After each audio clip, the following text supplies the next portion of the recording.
అన్న చెప్పండి, రేపు 4 రోజులు ఎలక్షన్ వస్తుంది కదా. చెప్పండి. ఏం మరి ఈసారి ఏంది సిద్ధం టీ-షర్ట్ వేసారు అన్ని, దేనికి రెడీ అయ్యారన్న? మేము జగన్మోహన్ రెడ్డిని గెలిపించుకోవడానికి సిద్ధమయ్యాం. గెలిపించడానికి పవన్ కళ్యాణ్ చంద్రబాబు జగన్ ని గద్దె దింపడే మా లక్ష్యం అని పెట్టి ఎన్నిసార్లు చెప్పినా కూడా వాళ్ళు గద్దె దించేది లేదు, చేసేది లేదండి.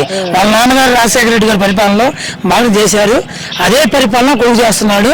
మాకు జగన్మోహన్ రెడ్డే కావాలి. లోకేష్ ని గెలిపించుకోలేడు. ఈసారి పార్టీ మూసేయాల్సిందే చంద్రబాబు నాయుడు గారు. అలాగే పవన్ కళ్యాణ్ జగన్ ని తొక్కేస్తాను, పాతాలని తొక్కేస్తాను, జగన్ ని పట్టుకొని 4వ పిల్ల అంటున్నాడు. రేపు పెట్టాపురం అయిపోయినాక ఆయన తొక్కడమే పోతాను, మళ్ళీ పోయి సినిమాలు తీసుకోవడమే ఆయన. అది అలాగే చంద్రబాబు జగన్ ఇస్తే పథకాలు నేను ఇంకా ఎక్కువ ఇస్తాను, నేను ఒకసారి చూడండి అంటున్నాడు. 2014 ఇచ్చారు కదండి, ఈ తర్వాత ఏమి ఇస్తారండి? అయితే ఇన్నయ్యే కదా.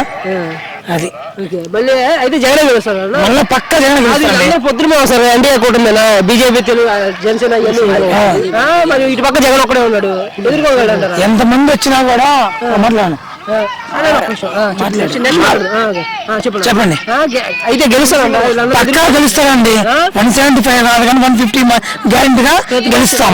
అలా ప్రతిపక్షం ఏమంటారండి? ముఖ్యంగా జగన్ వచ్చి 5 ఏళ్ళు అయింది, రాజధాని పెట్టలేదు, ప్రత్యేక హోదా లేదు, డెవలప్మెంట్ లేదంటారు కదా అండి. రాష్ట్రం విడిపోయినాక డబ్బులు లేవు. కరోనా టైంలో కరోనా వచ్చింది, డబ్బులు లేవు. అక్కడికి పథకాలు ఆపకుండా నడిపిస్తున్నాడు. ఎక్కడ ఉంది అభివృద్ధి కానీ చెప్పండి? అభివృద్ధి కానీ ఎక్కడ అండి? జగన్ గెలుస్తాడు, పక్కా గెలుస్తారండి. 4 ఎకరా పొలం ఉందండి, కాసుకోమండి, కాసుకోండి.